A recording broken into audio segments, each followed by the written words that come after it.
protect and serve, do it. Why wouldn't the police? But why wouldn't you, idealistically, right? The people who you appoint to protect all those things. Why wouldn't you want a great relationship with them? Or why should they be held at the highest esteem? Because I don't care. I don't care if the grocery man puts the cold lettuce in with the hot dish. I just don't care. Put it in the bag. I carry it out. But why? I mean, I understand. Why? We're not talking about like your response, like your relationship to it now. We're saying idealistically, when you design this. You design this infrastructure for society. Why don't you want an amiable relationship between the citizenry, and the people appointed to protect it? That's the whole image right now.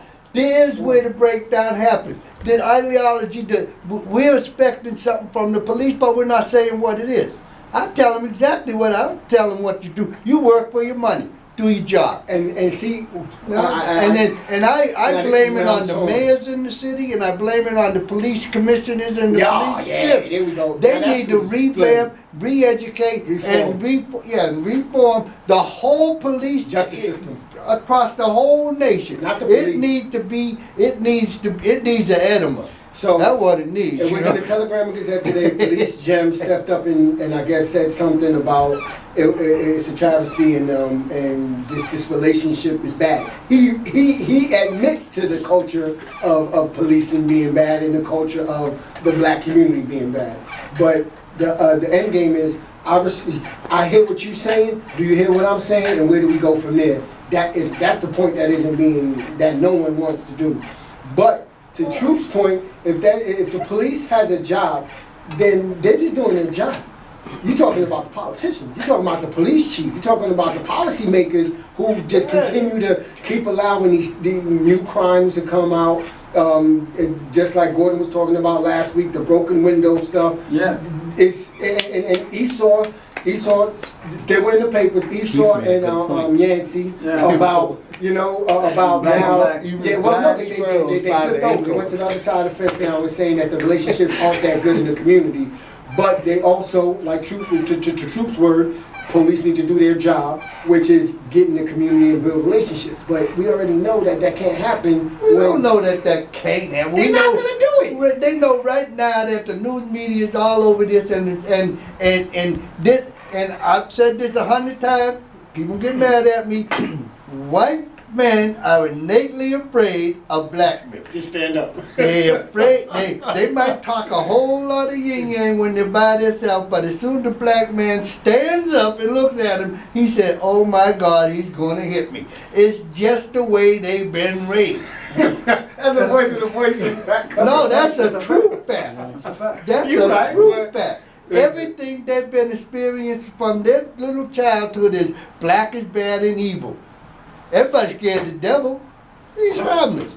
But he's going to hit you and you're going to burn in hell. He's black. That's what these white men rolling around police cars. Look, Amari Hardwick said it the best, right? And I'm paraphrasing. But he said, I wish I could. He said that America is a great, fantastic, wonderful, marvelous country, right? And it seems together when we have these 9/11 events, we come together and it looks like we can live together because we have a unified enemy. However, black people have been experiencing the 9/11 since their existence here, right? And it looks like black and brown boys' bodies falling over at the hands of white hands holding black guns attached to white men who call themselves cops, right? So these are white men killing black and brown boys disguised as cops. They're not police killing black boys. These are white men in blue uniforms killing black and brown boys. The ideology of this conception of police here to protect us is not real. They are here to protect white people and protect property and to incarcerate us and place us in this new slavery. Period. So when you have that relationship, you've been so brainwashed. That is just the data reveals that. But what are you going to do about it? Identify them as an enemy, not an ally. First and foremost, do not say that they're good cops. Nobody here to destroy your neighborhood is good. But what are you going to do? Okay, you're bad. You're not good. So now we know what we are. So now when we know what we are. Okay, right? next step. So then on, how do we get them out of our community? So you ain't got the answer for the next step. You said then we go. How do you get them out of our community? I have an idea. My solution. That's what he's saying. The next step is. He's saying the next step is getting Police out the community? Police out of the community. We do not need police in the community. Policing, we can police our own community. We do not need police. that. That's you heard what happened at the. You're the one that's afraid of your own people. That think that if the police ain't here, that your own people are going to get you, and that's a damn lie. There's a reason why they circle our neighborhoods like sharks looking for food. They're looking to arrest us. They're not in Tatnick. They're not in Greendale, and there's just as many drugs up there. I'm not afraid. I don't think black people are bad. I don't think you just said we need police in our community. I don't. You just said, oh please, when I said you police out of our community.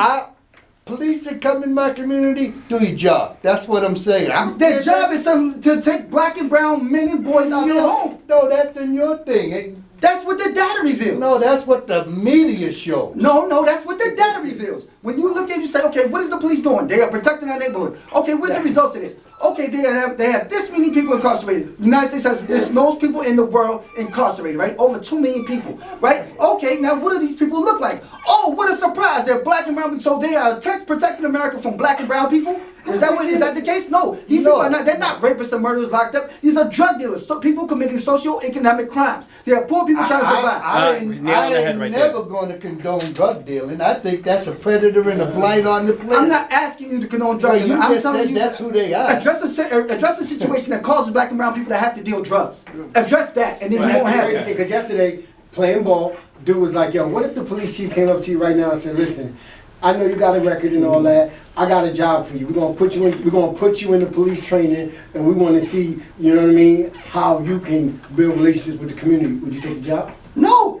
I said no too at first. No, ain't no job like that. The worst thing that you can do is see black men arresting black boys. The worst thing that you can do. That destroys the morality. If I'm police, I'm not arresting nobody. So I think Mike, he said a good point, and the question is, in my opinion, I think that if Tatnick was full of black people, and the only difference was you just exchanged the black people for the white people, I still think the police would be in the bad neighborhoods, arresting them all. But no, you said bad neighborhoods, they're making the neighborhoods bad now. You understand that? No, by them policing it so heavy, that's what's making it bad. They can go police somewhere else. It's a small. I don't agree with that 100%. I think that's a small thing that adds to it. But the system is a lot more than just that. There's the financial. I think it's all about the haves and the have-nots.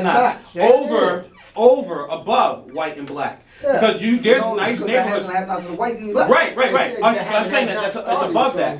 There are nice neighborhoods in this country that are predominantly black people.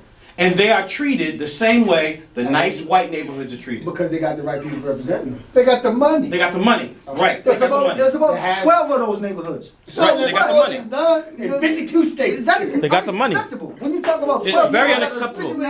Very unacceptable. But the problem's not the police. The problem is the money. You got to get the money in the black people's hands. All right, they heard what you said, and that's the next step though. Is at the end of the day. You say get the money in black people's hands? Even if you got a bench, you still a ninja in a coop. What? That's what I'm saying. Even if you got in a bench, you still a ninja in a coop. If you're behaving that way, that's true. No, the behaving you mean breathing? Word. You mean breathing? Breathing. Like that has nothing the policeman does not crack. The policeman does not crack your head because you are in a Honda. The policeman doesn't shoot you because you are in a Toyota, right? They kill you because you're black. Well, they also assume that if you are in a coupe that you're selling drugs because you're not making exactly right. So what I'm saying is the solution is that we have to start making neighborhoods better, make kids better, and reform police. I'm saying police is the problem, but I'm saying just because the police are the problem because of our financial position. But they're the problem because of that. Just like you said, they work to keep us, they work to arrest us, put us in prison, is because the people that want that money from the prisons. That's how it is. And that's the crazy thing when people say selling drugs. Yo, I don't own a boat or an airplane. I'm at the lowest level of anybody around is at the lowest level of this drug dealing thing. Right. How does it get here? And if you're so adamant in drug dealers. And why does it get here? You know, money. It gets here because of money. So and why don't you? And then Like scapegoat. No, not the the politicians. People like they don't care about If disrupting. you That's just a make byproduct. That's just a byproduct. to keep black people control. And that's what I'm saying. It's just a straight You make a byproduct. choice to sell the drugs. You make a choice. You You make a make choice to a- want to you live. make You make a a choice choice to to know. want to be Yeah, exactly. something in life. We need to go to a Yeah, bumper. How you want- do it, you who want- We knows? gotta go to a bumper real quick. Yeah. Well, nah, it's only 10 minutes left. I already hit all the bumpers All right, at true. the beginning of the show. Yeah. Yeah, but look at The underwriters. if you make a choice to say, okay, I'm gonna sell drugs because I can make all this kind of money and everything, as far as I'm concerned, you're a predator. That's all you are. And not only a predator, you're not even a good predator. You're using the lowest social economic people out there, the people who look like you. What if Because you can't go out to the places where they don't. What are look the like options? What you. about a rapist, though? You know, now we gotta change They, the you subject didn't to a learn rapist? anything in school to get a decent job, decent career. Yeah. So what are your options?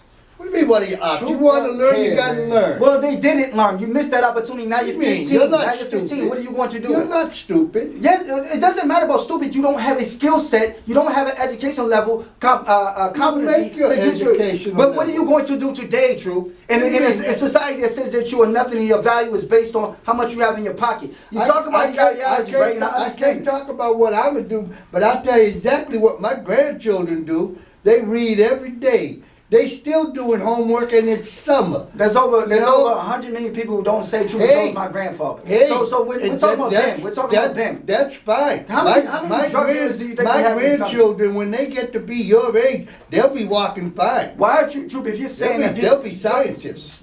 dealing I drugs close out every show with my two scientists. dealing drugs is a choice, right? Get off. And- Why? Right. Why? But what you are not speaking to, and through your oversimplification of that, is this extenuating circumstances, psychological and social, that lead and force people into those choices, right? So you can choose, say, hey, anyway, I'm not going to provide the analogy. You're excluding the circumstances that contribute to people, millions of people choosing to sell Hey, drugs. man. Why is that happening? Disrupt Why? that, and then you won't have any. Why is that happening? Listen. I don't know why that's happening. They're choosing to do that. They're choosing to fail. You're going to go to jail. Why?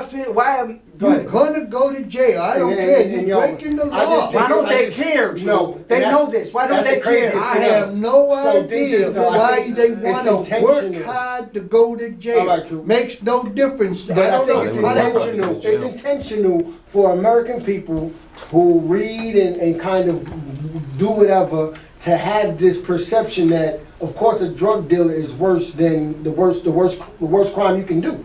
You know, and just like you said, the lowest social economical. So society is saying drug dealers are bad, but at the end of the day, you can go ahead and rape somebody.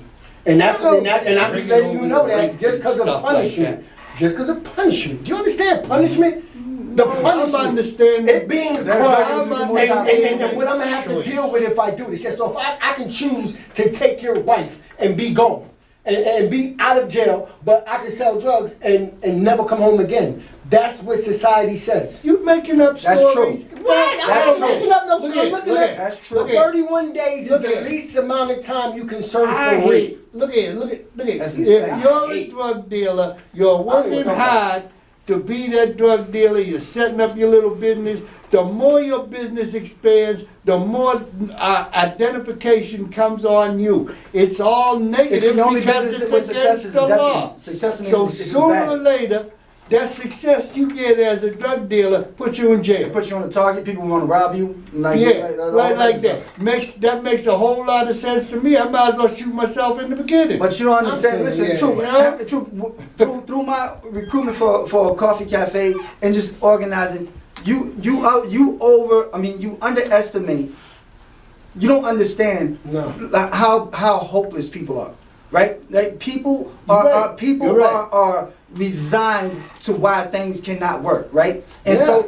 so when you have black and brown boys who are educated in schools named after slave masters and they're dying, their friends are getting killed for money with slave masters on it. We do not account for the psychological ramifications that hold them in there and start to form what they think they get. People, brother, I ran into some brothers. I swear to God to you, they don't think that they can be anything else than drug dealers.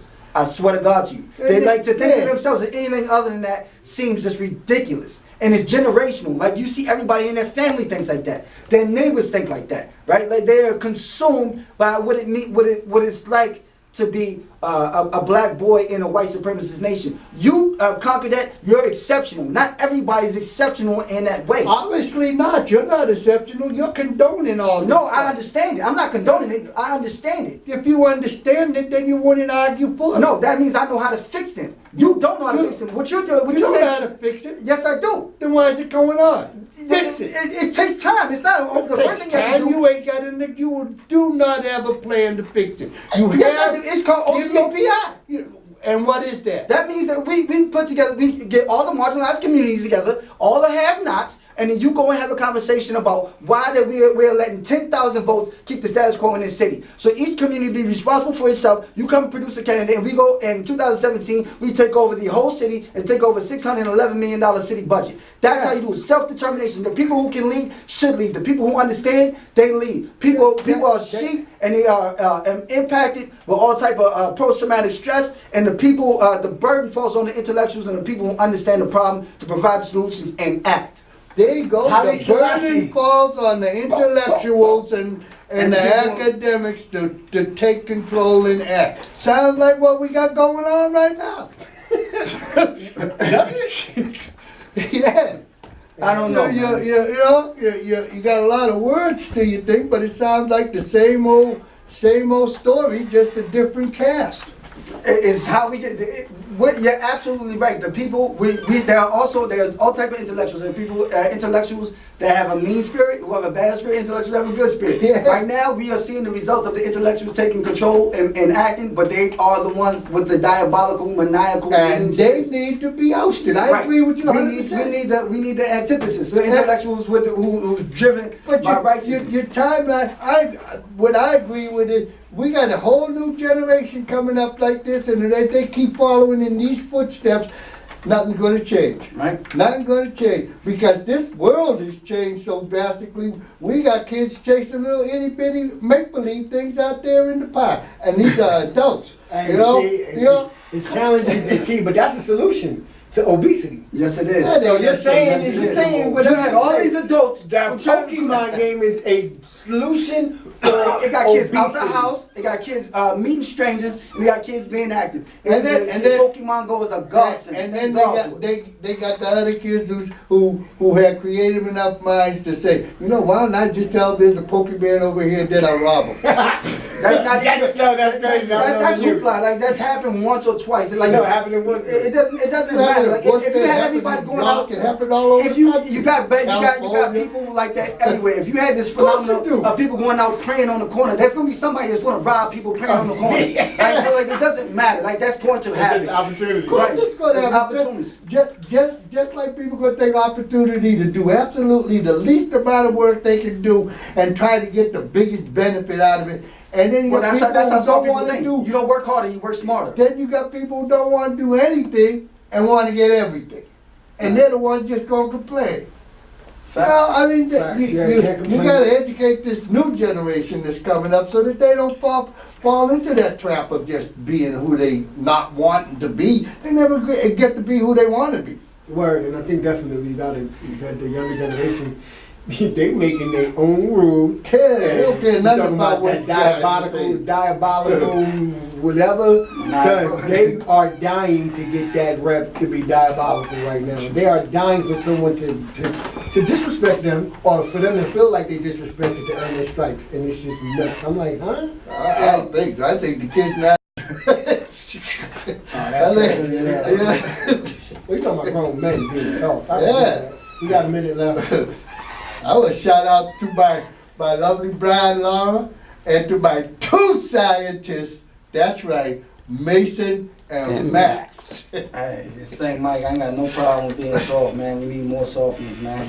Say people think softness is a weakness, it's a strength.